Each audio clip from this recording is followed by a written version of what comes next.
3 weeks after the capturing of Eren and the death of Ida, reporters stormed UA Academy to get a word of how they allowed one of their students to pass away. During this time, school was suspended, and all the students of UA returned home to grieve their classmates' death.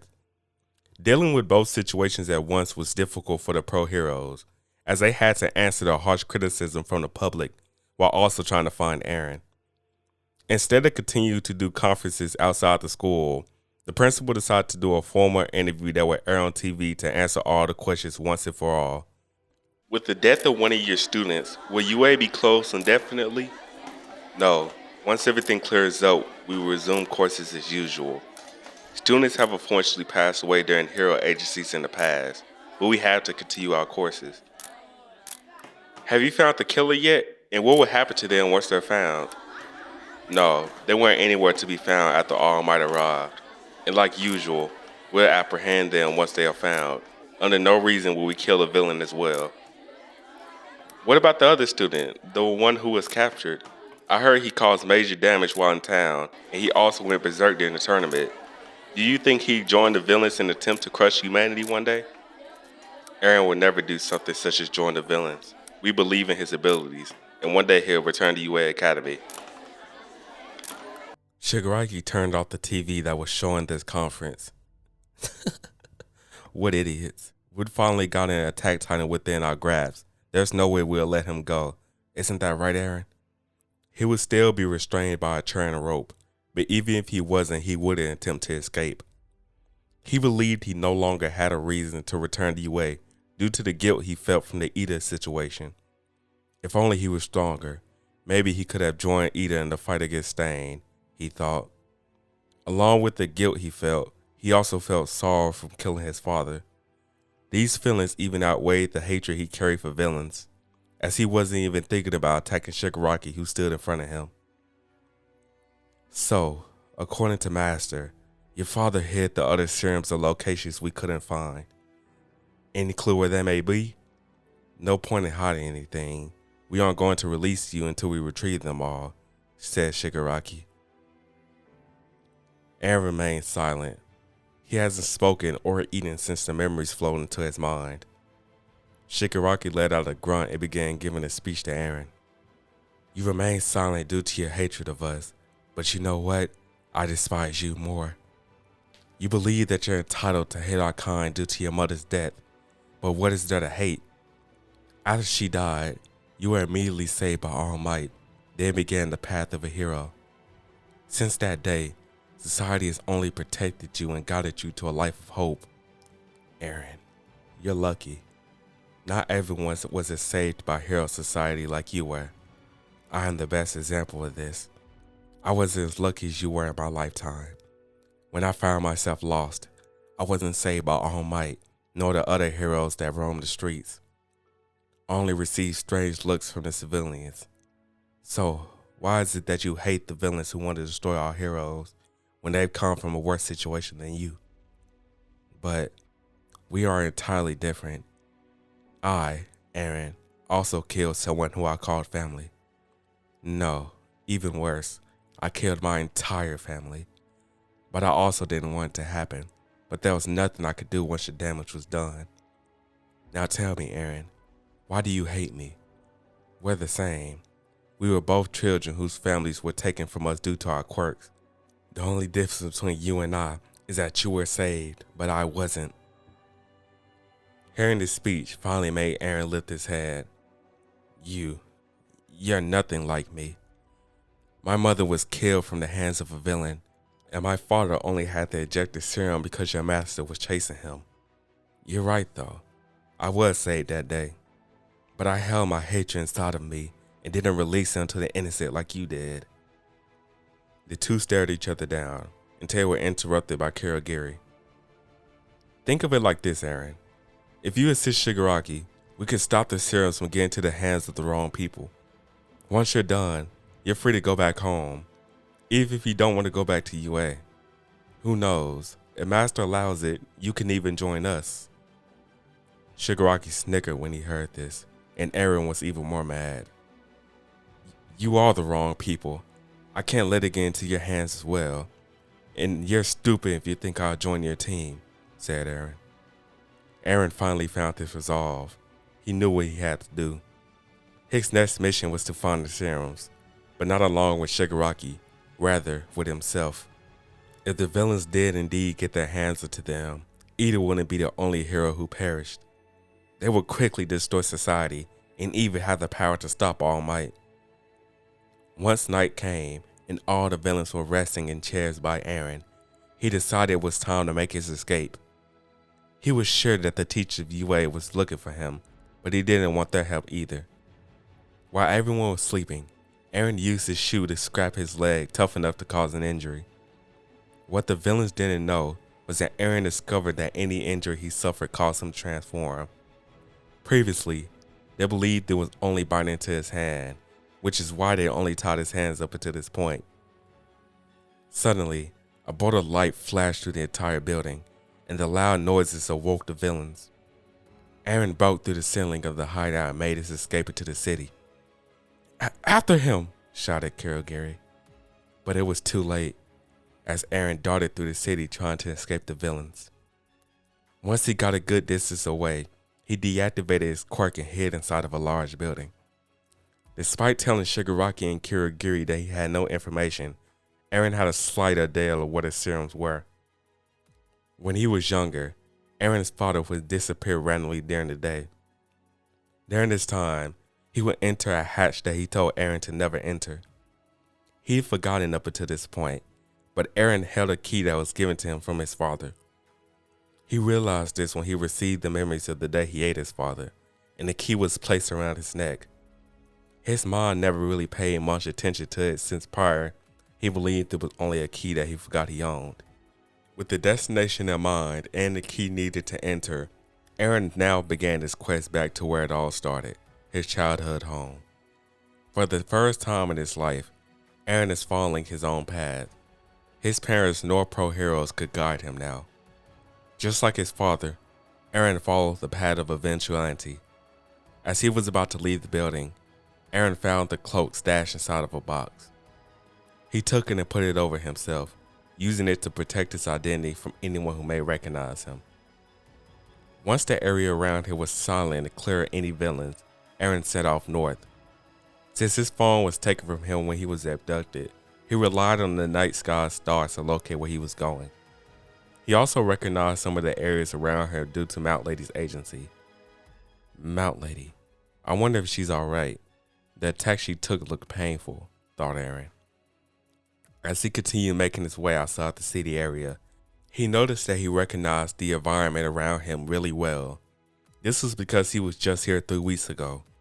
He was in the same alleyway where Shigaraki had abducted him, the same alleyway where his classmate Ida was tragically murdered. Since the situation made the news, nobody was around here. Old police tape blew out the trash can, and the air still felt blood-ridden from the events that took place. Though he wasn't there, Eren still saw the visions of his classmate Ida fighting to avenge his brother. If I keep walking this path of vengeance, I will probably meet my death as well. I wouldn't be here if I was prepared for that though, thought Eren. He began walking through the alley to reach the city street, but suddenly he saw a dark figure. It had the shape of a human, and it was slowly making its way towards Eren. He thought that the person was probably injured, since he was walking so slow through the alley. Eren hid behind a trash can just in case it was one of his teachers, but a small light from the alley exposed the mysterious figure. The events of 3 weeks ago was a blur for Eren, as he spent most of it inside of his tiny form or passed out. But he remembered this one face, the face of a foe who killed Ida. Stain limped his way through the alleyway. Though the details of the fight were unknown, it could be seen that he took a beating from Ida. As Stain neared closer to where Eren was, he suddenly stopped in his tracks. He gripped his sword and slashed the trash cans where Eren was hidden, but nothing other than the can was cut. I've never mistaken the smell of blood. Someone was here just a bit ago. From straight above him, Eren dropped down to use his 2 blades to slash Ida from behind. He fell forward, then crawled his way back up. You're the hero from before, the reckless titan who almost killed every civilian in the city. Shut up. I'm no longer the hero I was before. If I stayed the same I was, I wouldn't be able to kill you right here and now, said Eren. Kill, huh? You sound just like the so-called hero from before, your friend who I killed, said Stain. Eren grew furious over these words and ran towards Stain to deliver an attack. Since he was aware of his position this time, Stain easily blocked the two swords and delivered a blow of his own. Eren flew back into a pile of trash and staggered his way back onto his feet. You aren't too experienced with those blades of yours. Why don't you just transform back into that Titan form of yours? Eren gritted his teeth, knowing that Stain was correct. He had these swords prepared to take down small foes that he wouldn't need to be transformed against. But a professional sword user like Stain was way above his skill level. But he also couldn't transform now, as either the villains or heroes will be able to spot Eren's position and compromise his plan. Despite the odds being set against him, Eren devised a plan. The only issue is that this plan relied entirely on luck, and if everything didn't go his way, he would be killed. He began to initiate this plan and dashed towards Stain. Stain laughed as he thought Eren was just being hot-headed again, but instead of swinging, Eren slid under Stain's legs and attacked him from behind.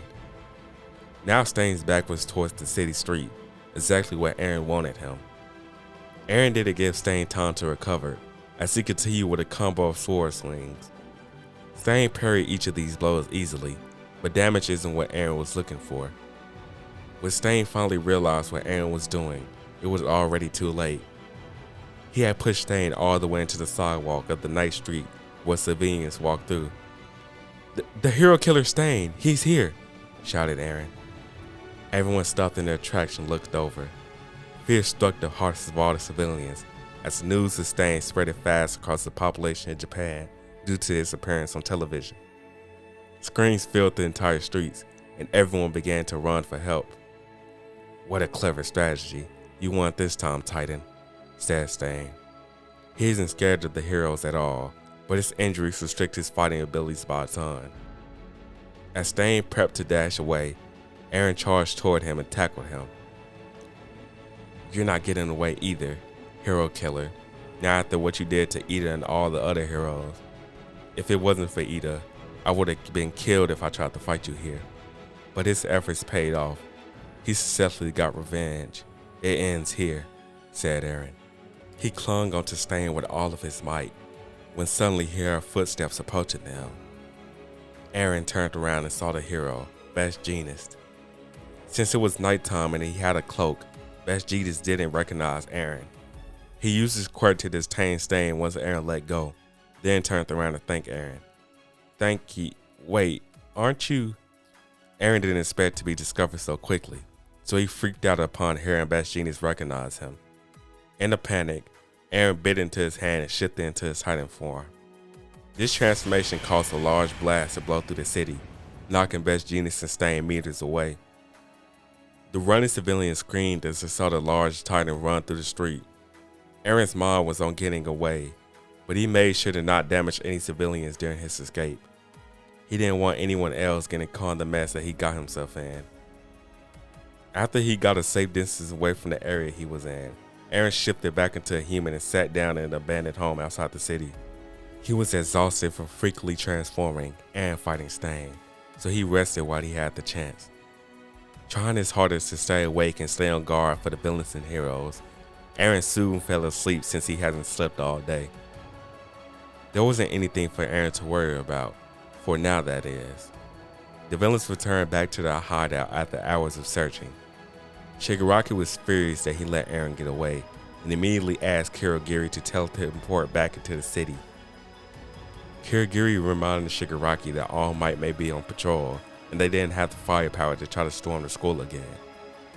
As if he was listening the entire time, All For One called into the hideout. I have a surprise. A few hours ago, we recruited many new members for your group. Apparently, the hero killer, Stain, appeared on TV a few hours ago after being captured, and these people saw it and were inspired to join us. They all are not here, but the newest two who I was just mentioning are on their way. Minutes later, 2 new members entered the hideout. The male introduced himself as Dabi, and the female introduced herself as Toga. With the two new members along with the others, the League of Villains were now prepared to go all out in their search for Eren. However, they weren't the only ones searching for Eren. Best Genius reported to the other pro heroes that he had found Eren in the city, and they formed the team to go after him.